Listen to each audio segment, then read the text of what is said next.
Hello, this is Ashraf Laidi, and welcome to this new video edition of the Trade Zone here with Eightcap. Before I talk about I give you the weekly roundup. I wanted to talk about the two different kind. I think there are three or four, but I think there are two different kind of dollar weakness. Okay, there's two kinds of dollar weakness. So we're going to go into the types of dollar weakness and what kind of dollar weakness we are in, and what does it mean, and how fast is it going to continue, how much more is going to continue, and whether the rebounds, the retracements are going to be limited. So that's the first thing I'm going to speak about. Second thing I'm going to speak about is the factors with metals that I mentioned in the last video, which is when do we know that this is it moment for gold rally and for silver? Okay, when is this is it moment? This is the one that we may go towards 2,100 or 2,000. Are we going to break a 2080? Are we going to go to 2,100? Is this the moment or not? There are some metrics that I touched upon last week that is going to help us try to guide us whether the tide is with us, whether the wind is behind our back, okay? So the two types of dollar weakness and the metrics regarding metals. So before I get to that, just want to mention that, yeah, this is going to be a holiday shortened week because it's Thanksgiving holiday. Thursday is off in the United States. Some of the markets are not all the markets are closed. Some of the trading platforms are going to be open.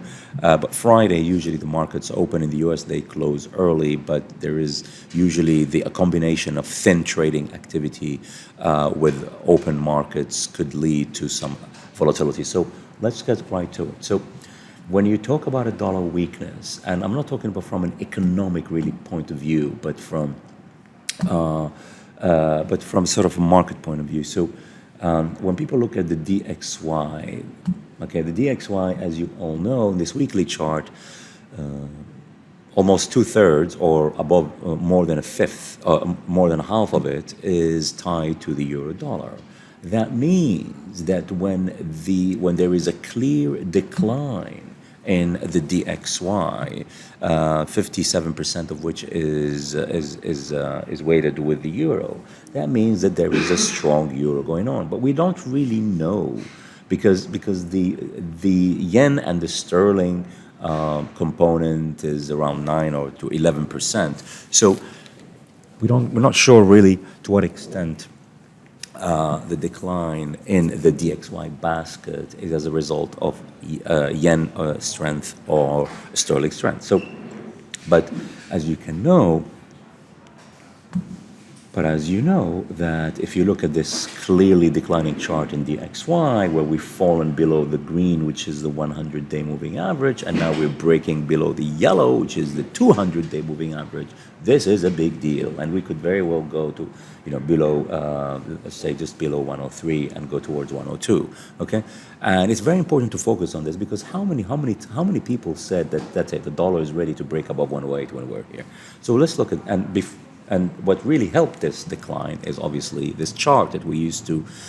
This is basically the third week of the videos that I'm doing, but this is the chart, if you remember, for those of you who have seen the previous videos, we always focus on this, and then we had this big writing here that said the market is ready when it is ready to break, okay?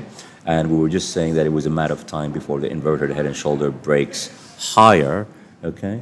And we were always looking at 108, which is a 200-day, 100-day, and we broke above it, and now when are we going to go towards 110? So this sharp rise in euro dollar was instrumental in bringing down the DXY. But let's just focus to what I wanted to talk about, which is this, okay? Which is this. Now, what is this? The red is the DXY, okay? The DXY index, which is basically which is the index that is traded in the New York Board of Trade, and it is here. And the red is the dollar versus the yuan, the dollar versus the Chinese yuan. And obviously the yuan is not in the DXY basket, but as you can see, there is a clear decline here. And obviously, if you know that when the dollar, now please pay attention to this, is very important. If the DXY here, okay, seems to be falling faster than the dollar versus the yuan. So that in English means that the dollar is falling faster against the euro than it is falling against the Chinese yuan. Okay, but what is also happening, it just is showing that but the decline in the dollar versus the yuan is in its nascent stages, so it has more downside to go. And that we always know that if as the Chinese yuan pushes higher, there is a very high correlation with the Australian dollar, which brings me to the next point here. Now, if we're going to go, so, and I'll tell you why I am spending minutes of this video talking about the yuan when nobody or hardly anyone trades it. Here is the dollar, here is the daily chart. The daily chart, we've seen just a crash, which is in nascent stages. So we could probably say at least we could be going towards 712, okay, or 710. That means that, as we know, that the Chinese yuan is highly correlated with the Australian dollar. That means there's further upside in the Aussie versus the dollar, even though we had some nice gains. And that's why today, if you look at the highest performing currency today since Sunday night, you can see that all major currencies are up against the US dollar, all of them. The yen is the highest because of the fall in the yields. The New Zealand dollar is second highest, but the Australian dollar is also doing very well. But here's what you can see. You can see that the euro is stronger against the dollar, but it is actually the weakest rising currency against the dollar. And that's why when it showed us, yes, the DXY is falling, yes, but it could probably be stabilizing the 200-day moving average.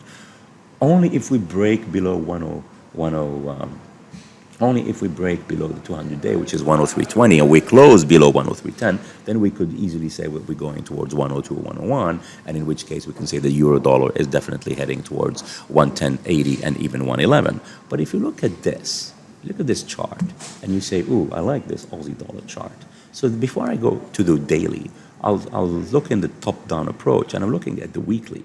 And on the weekly chart here, is basically, it says that the weekly chart in the trend line resistance in Aussie dollar, it seems that there's more upside at 66.40. You know, we have a broadcast group on Friday, and we were targeting around 64.80, and then on Friday we said we're going to 65.90. So we're not at 65.90 yet, but we are 65.60. But if you look at the weekly chart, it seems that we could go to 66.50.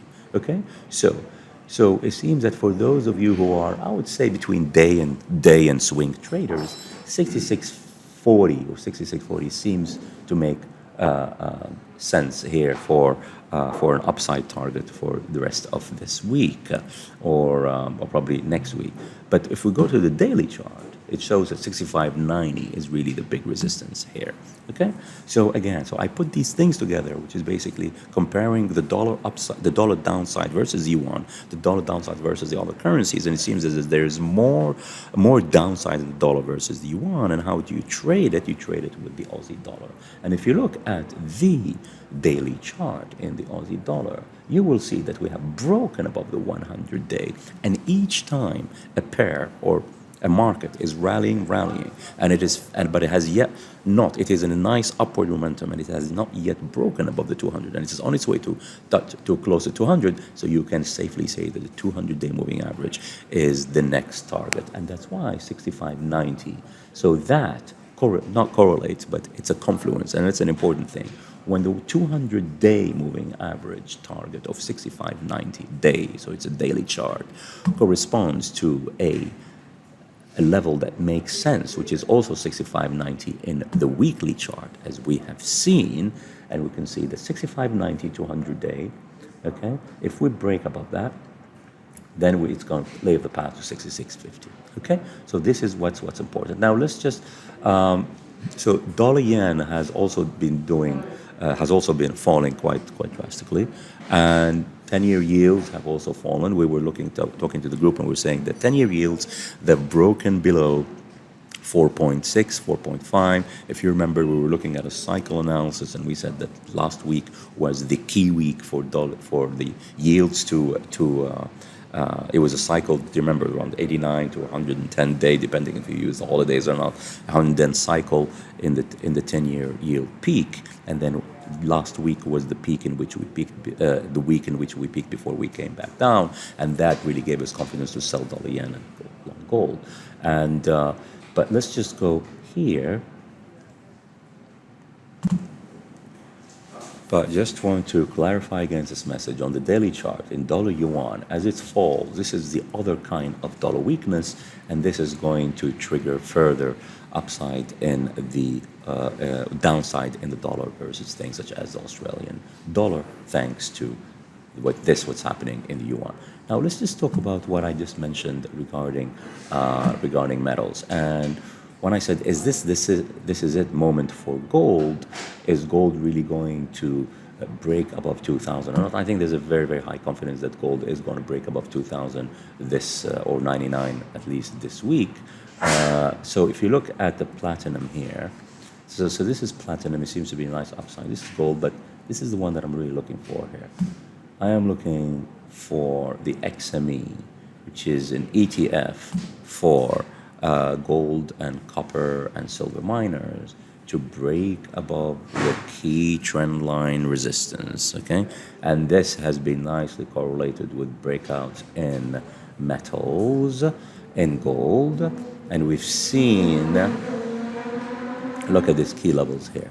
But this would be the stock market part of the gold. So when this is rallying, this means that gold is rallying to the extent that it is driving the miners, the Barracks, the Newmont, the FCX, the Southern Copper, all of these guys, the XME. So, and if we do break out higher, this would be a great positive for gold and for indices and equities in general. Okay, but what you want the blessing of this. And you want the blessing of this thing called copper, okay?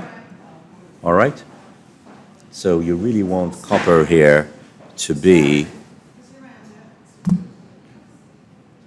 you want copper to push higher and break above this trend line resistance. Ideally, when you look at your phone from day to day, from time to time, from hour to hour, keep copper in your watch list, and if you want to break above 8,400, okay. So if you're going above 8,400 in copper, that's a great sign. But also equally importantly is silver. And silver, this is the level that I mentioned in the last video, 2380, 2390. Ideally, you want to break above 24. So yes, last week, Friday, we rallied in gold, we rallied in silver, but then we failed this trend line resistance. So we could translate into a situation where we're seeing higher lows, where we could probably be kind of targeting around 23, okay? So these are the key levels here, 8,400 in copper, 24 in silver. These are the levels that you really want to break above, and ideally, with the XME, you want to break above 53, okay? The DXY, again, this is the DXY. We're broken below the 200-day. The dollar yuan is almost breaking below the 200-day. These are all key levels. I'm not going to really talk about indices here, just to say that things are still very, very, very, very solid. But I do think that Aussie dollar is probably the better trade here. And if I were to end with something, I would like to end with what is quote unquote my favorite trade and non-dollar trade, because it really it de-exposes you from the dollar risk. But it does seem that this one, after remaining and standing above the 200-day moving average for a few days, seems that it is going towards that 88 level, 88.50 level. Thank you very much. And on Thursday, we're going to have a live stream here with a trade zone. So please pay attention to the details. We are going to have a live stream. So we'll see you then.